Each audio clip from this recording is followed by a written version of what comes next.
Hello friends, welcome back once again. Friends, आज की class में हम लोग डिस्कस करेंगे कि संरक्षण की कौन कौन से उपाय हो सकते हैं। मतलब जैव विविधता जो होगी, ये अभी तक हम लोगों ने पढ़ रहा था कि जैव विविधता का ह्रास कैसे होगा।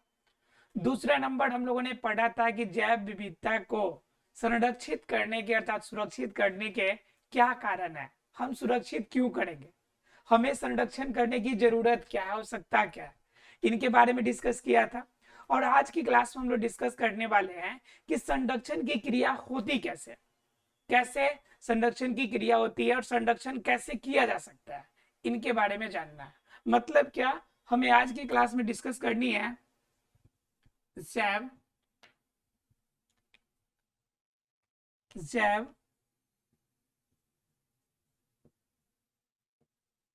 विविधता के संरक्षण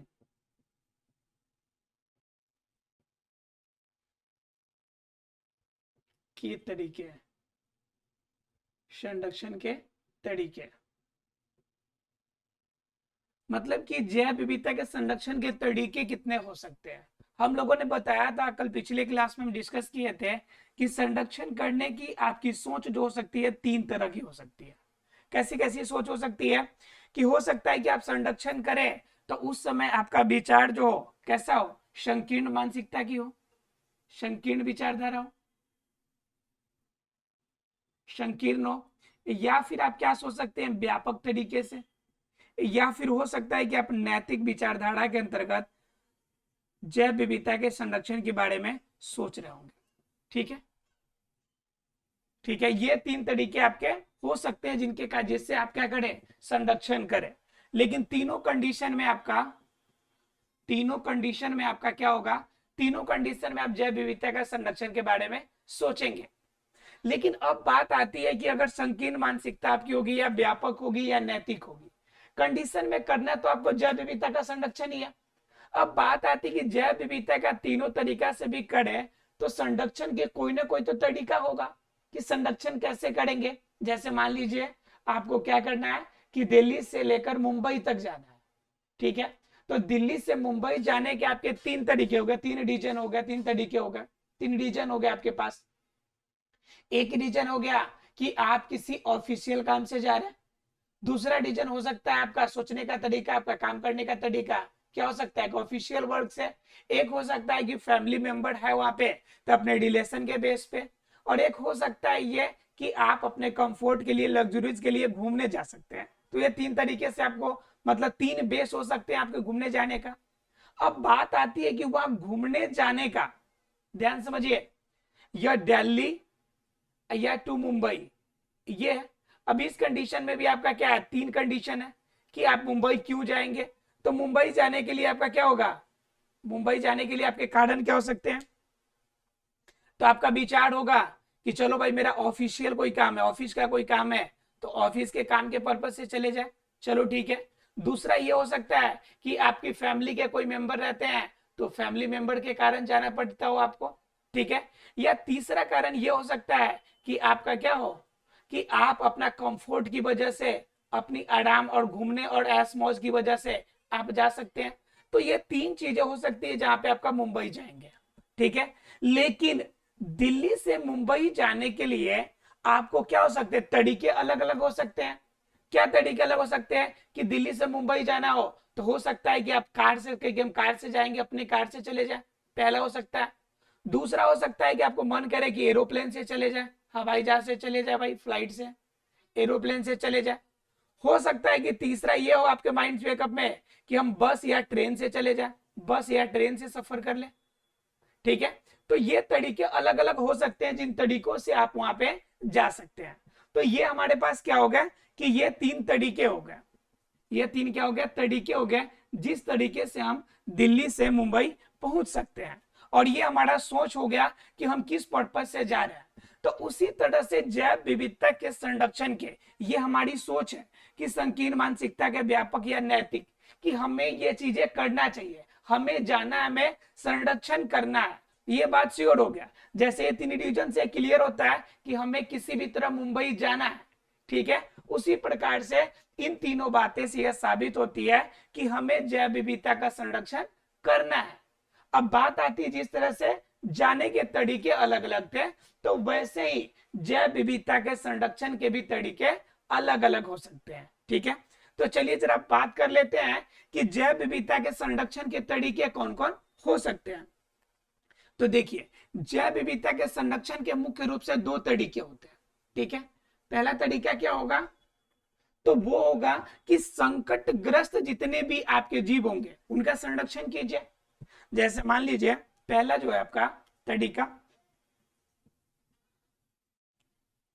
फर्स्ट तरीका आपका होगा कि संकटग्रस्त जो होंगे,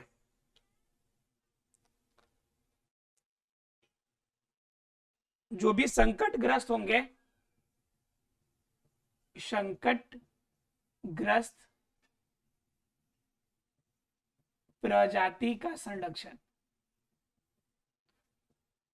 प्रजाति का संरक्षण अर्थात कि संकटग्रस्त जो प्रजाति उनका संरक्षण कीजिए आप। तो संकटग्रस्त प्रजाति का मतलब क्या, जो प्रजाति की संरक्षण की आवश्यकता है, जो प्रजाति की किसकी आवश्यकता है, संरक्षण की आवश्यकता है, तो उनको आप संरक्षण दीजिए। तो संकटग्रस्त प्रजाति के संरक्षण का मतलब क्या हो गया कि जो प्रजाति संरक्षण की आवश्यकता है उनको संरक्षण दे दीजिए आप। मतलब क्या कि एक बुक बनता है जिसे हम लोग कहते हैं रेड डाटा बुक। क्या कहते हैं, रेड डाटा बुक। तो इसमें हमें क्या मालूम चलती है कि इस रेड डाटा बुक से हमें आंकड़े मालूम चलते हैं कि किस प्रजाति की संख्या कम हो रही है, किस प्रजाति की संख्या कम है, की संख्या कम है, पहली नंबर बात। दूसरी नंबर बात आती है कि प्रजाति की संख्या के अलावा कि कौन सी प्रजाति आपकी विलुप्त हो रही है, विलुप्त हो रही है, कौन सी प्रजाति दुर्लभ प्रजाति के रूप में बच गई, जिनकी जनसंख्या बहुत कम बच गई है, दुर्लभ प्रजाति। ये जितने भी डाटा हमारे पास आते हैं ये सभी यहाँ पे क्या रहते हैं, स्टोर रहते हैं। कहाँ पे, रीड डाटा बुक में। अब रीड डाटा बुक के अंतर्गत हमें जब पता चल गया कि कोई प्रजाति आपकी खत्म होने के कगार पे है, तो उन प्रजाति को हम क्या करेंगे, संरक्षण देना शुरू करेंगे। तो देखिए इसमें क्या है कि रीड डाटा बुक है जो संकटग्रस्त प्रजाति के बारे में हमें डेटा देता है, और जब डेटा देगा तो कंफर्म है कि हमें मालूम चल जाएगा कि कौन सी आपकी प्रॉब्लम हो रही है, किस प्रजाति की संख्या में घटी हो रही है। ठीक है, अब इनके लेकर अब अलग अलग प्रजातियां जो संकटग्रस्त होंगी उनके लिए हम लोग क्या करेंगे, अलग अलग परियोजनाएं चलाएंगे। जैसे मान लीजिए कि अभी आपकी बाघ परियोजना चल रही है। कौन परियोजना चल रही है, बाघ परियोजना, राइट, बाघ परियोजना। इसके अलावा अगर बात करें तो आपकी मगर परियोजना चल रही है, मगरमच्छ के लिए मगर परियोजना, और आपको पता है कि ये परियोजना काफी ज्यादा उपयोगी साबित हो रहा है, मगर परियोजना।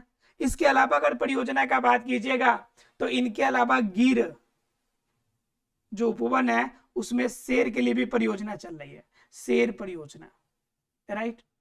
अब जरा समझिए कि ये परियोजनाएं क्यों चल रही है, क्योंकि हमें मालूम चल रहा है कि बाघ की संख्या में ह्रास हो रहा है, इनकी संख्या में क्या हो रहा है, ह्रास हो रहा है, या फिर सीधे शब्दों में कहें तो कहेंगे कि इसमें कमी आ रही है।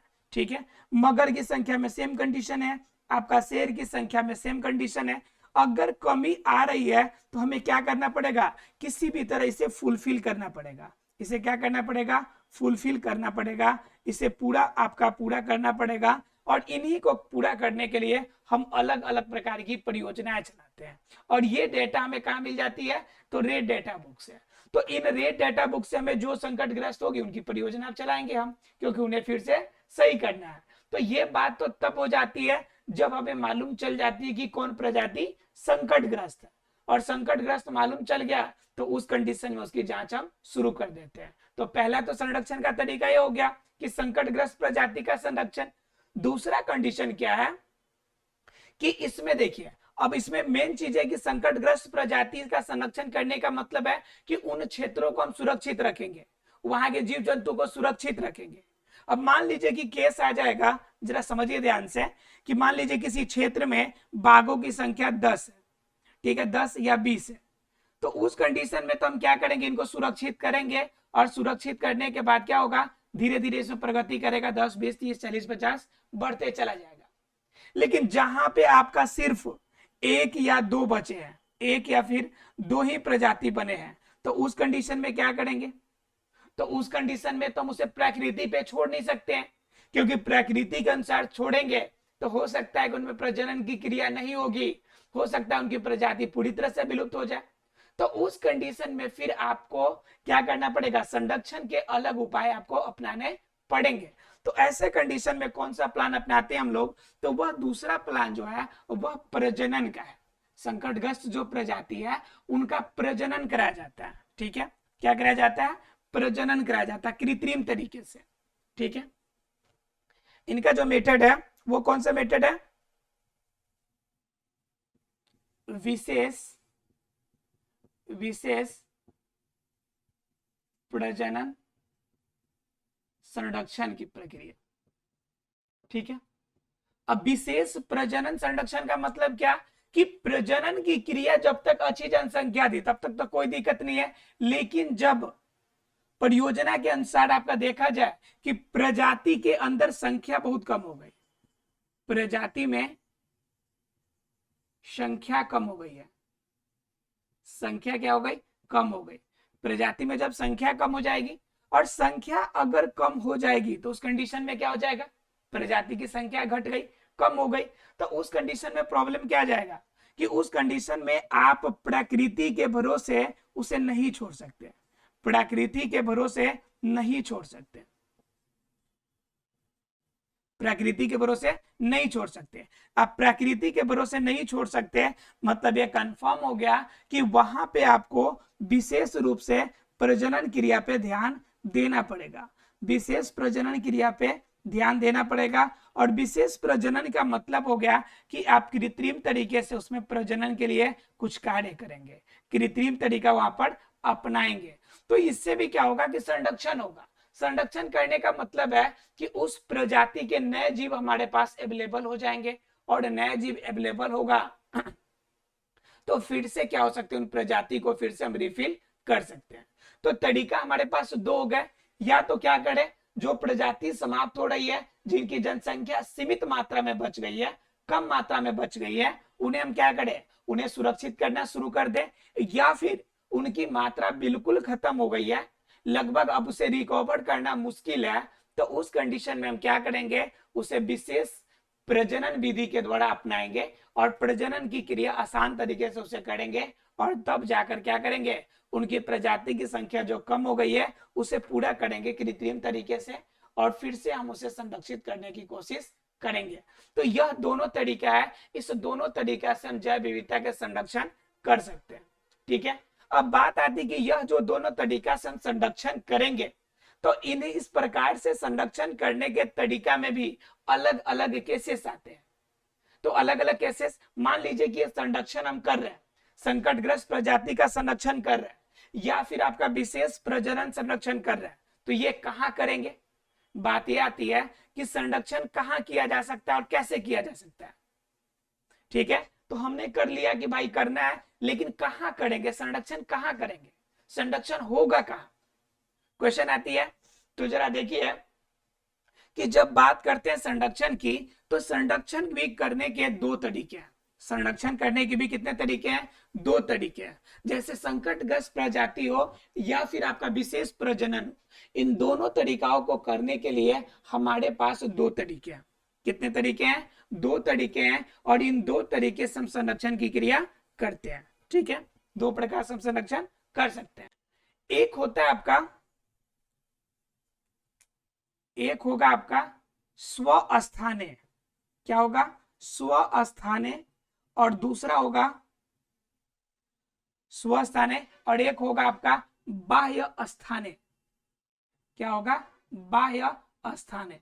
अब जरा समझिए कि स्वस्थाने और बाह्य स्थाने का क्या मतलब? मतलब क्या? प्रजनन अर्थात कि संरक्षण करने के हमारे पास दो केसेस होंगे, स्वस्थाने का और बाह्य स्थाने का। स्वस्थाने का मतलब क्या होगा? कि स्व का मतलब स्वयं या फिर अपना, और स्थाने का मतलब जगह। मतलब क्या? जो संरक्षण की क्रिया उस जीव के उसके अपने प्रकृति में रख कर उनकी सुरक्षा किया जाए, उनका संरक्षण किया जाए। जैसे मान लीजिए कि हमने बताया आपको गिर शेर परियोजना, गिर शेर परियोजना। अब इससे आप क्या समझते हैं? गिर शेर परियोजना से आप क्या समझते हैं? इसका मतलब है कि गिर जो उपवन है, इस गिर उपवन में वहां के रहने वाले जो शेर है उनको हम सुरक्षा दे रहे हैं, मतलब पूरे क्षेत्र को संरक्षित कर रहे हैं। और यही संरक्षण में क्या करेंगे, यह अपनी जो विलुप्त हो रही प्रजाति है वह फिर से अपना रिकवर करेगी। तो गिर शेर परियोजना, तो गिर शेर परियोजना कौन हो जाएगा? स्वस्थानीय हो जाएगा, मतलब उसके अपने उपवन में जहां पे वो रहता है उस जगह पर उनकी सुरक्षा दी जाए। जैसे मान लीजिए जो पुलिस डिपार्टमेंट होती है, वो पुलिस डिपार्टमेंट किसी को अगर सुरक्षा देने के लिए लाती है तो सुरक्षा दो तरीके को वहां भी देती है। एक होती है स्वस्थानीय, स्वस्थानीय मतलब आप अपने घर पे रहिए, आपके चारों तरफ पुलिस का पहरा रहेगा, अगर किसी तरह की इमरजेंसी अलर्ट होती है तो आसपास की सारी पुलिस आपके पास एकत्रित हो जाएगी और आपको सुरक्षा दिया जाएगा। मतलब क्या, आपको घर से बाहर जाने की जरूरत नहीं सुरक्षा के लिए, बल्कि सुरक्षा आपके पास चल के आएगा कि आपको सुरक्षा दिया जाए। तो मतलब आप अपने कंडीशन में अपने घर में बिल्कुल सुरक्षित तरीके से हैं, तो वो हो गया आपका स्वस्थानीय। लेकिन एक कंडीशन ये हो सकता है कि आपको उस जगह पे ज्यादा खतरा है और हम जितना पुलिस प्रोटेक्शन दे सकते हैं उनसे ज्यादा कहीं शातिर आपका अपराधी हो सकता है। तो उस कंडीशन में यह मस्ट प्रोबेबली या ज्यादा ऐसे चांसेस है कि हो सकता है कि हमारे सुरक्षा के बावजूद भी आपको खतरा हो सकता है। तो इन खतरा से बचाने का हमारे पास क्या ऑप्शन है कि हम आपको क्या कर ले, वहां से शिफ्ट करके किसी ऐसे जगह पे रखे जहां बिल्कुल पुलिसों की गट हो, जहां पे पूरी तरह से आपका क्या हो, पूरी तरह से सुरक्षा आपका क्षेत्र से लैस हो, ऐसे कंडीशन में रख सकते हैं।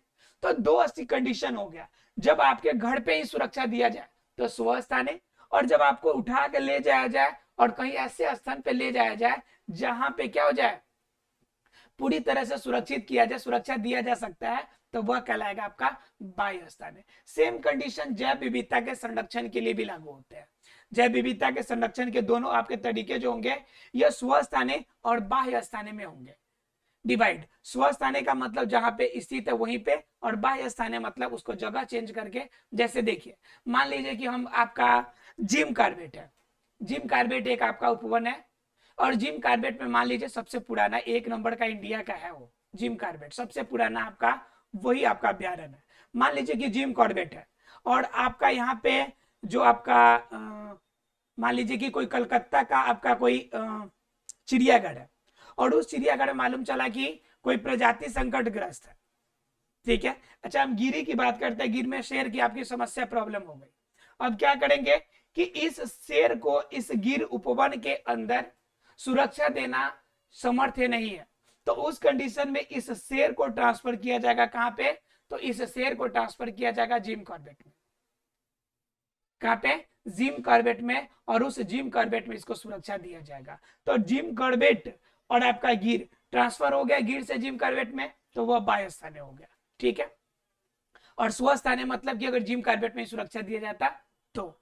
अब बात आती है कि विशेष प्रजनन के कंडीशन में भी ऐसा लगता है क्या, तो बिल्कुल विशेष कंडीशन वाला जो प्रजनन है उस अवस्था में भी स्वस्थानीय और बाह्य स्थानीय आते हैं। या तो पूरी उसकी प्राकृतिक स्थान पे कर ले, या फिर हम अलग से क्या कर ले, उनको ऐसे जगह पे ले जाए जहां पे कृत्रिम तरीके से हम उनकी सुरक्षा दे सकते हो। तो आशा फ्रेंड्स ये क्लियर हो गया होगा कि जैव विविधता के संरक्षण के तरीके क्या है और इनका संरक्षण कैसे किया जा सकता है, ठीक है। लेकिन देखिए अब इन क्षेत्रों में जो स्वस्थानीय और बाह्य स्थान है, इनके अंदर पूरी दुनिया की अगर बात किया जाए तो पूरी दुनिया के सिर्फ 2% जो आपकी जंगल वाले क्षेत्र है वो ही स्वस्थानीय और बाह्य स्थानीय के अंतर्गत आते हैं। मतलब संकटग्रस्त प्रजाति को सुरक्षा देने वाले क्षेत्रों में सिर्फ कितने परसेंट आते हैं, 2% ही।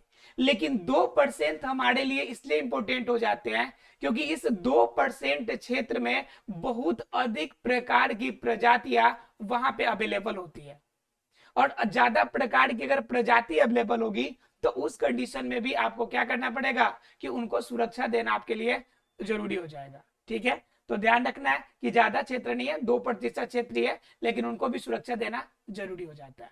तो ऐसा फ्रेंड्स क्लियर हो गया होगा। मिलते हैं अगले क्लास में अगले टॉपिक के साथ, तब तक के लिए thank you very much friends.